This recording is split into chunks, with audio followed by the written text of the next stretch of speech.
Hello, all. Welcome to my channel Fuel Your Imagination. Here we are at the reading session of the two chapter short stories. It starts today and ends tomorrow. Today's short story is only one half of it. Comment your views about what the protagonist should do. Are her feelings valid?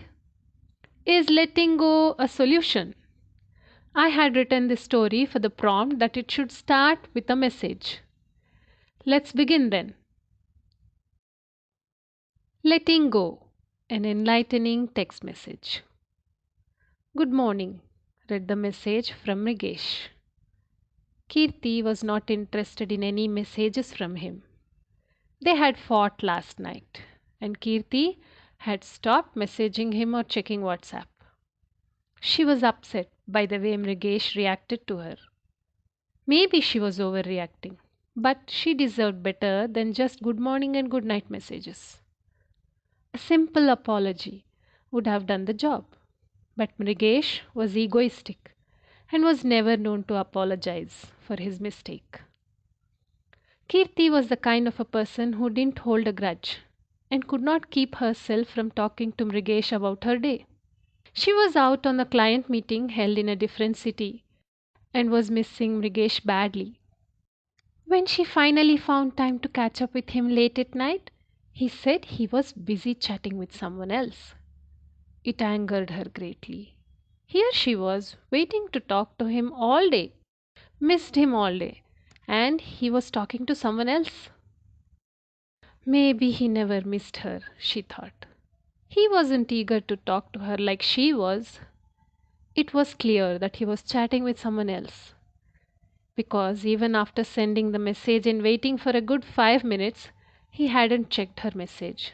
He was online, but didn't check her message. And when he finally did, he didn't reply. This angered her even more. Oh, you seem to be busy chatting with someone else. Carry on, she typed, and waited for a reply. After about 5 more minutes, Mrigesh replied, Yes, and keyed in GN. It caught her unaware. She couldn't believe Mrigesh admitted that he was busy chatting with someone and closed the communication with just a good night without any further explanation. Earlier, he used to communicate everything to her. See, I am talking with a client.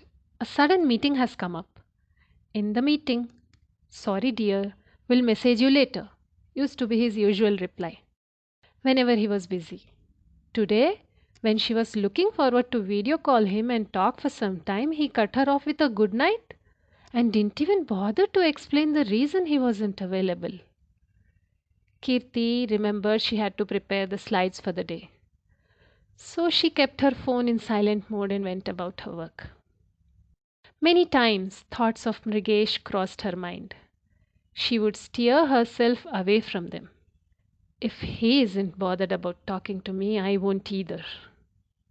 I am tired of making up after a fight, even if it isn't my fault, she thought. The next day, Kirti observed for the first time that the people in the meeting are friendly. She had a good time at the lunch break and was enjoying her business trip. She even forgot that she had fought with Mrigesh. Later that day, she wanted to tell everything to Mrigesh and started typing when she observed he hadn't left any message to her all day.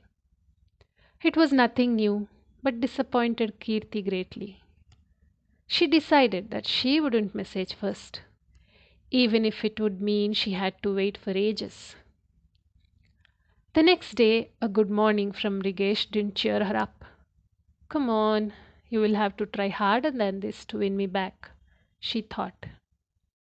If only you could hear my thoughts and message me a simple sorry. I'm ready to forgive you, she thought again. Kirti sighed. She knew, even if she told him how she felt about his behavior, he would go cold and silent and not talk for days. This time, I am not allowing him to play with me. I will not die if I don't relay everything that happened at my end. Even if it means I have to go separate ways, I will take the difficult step. Kirti had made up her mind. For the first time, she felt lighter and better. It was like she was trying to hold something that was not hers and working hard to make it hers, only to realize that it never belonged to her in the first place. Sometimes we assume that letting go hurts, but do not realize that we are bleeding from trying to hold on to it for too long. That, my dear friends, is the first half of the story, or rather, one side of the message. Do you agree there are two sides to a message? Tomorrow, when you listen to the other side of the message, I would want you to comment your views and tell me if it has changed since the last episode. See you tomorrow with the next half of the story.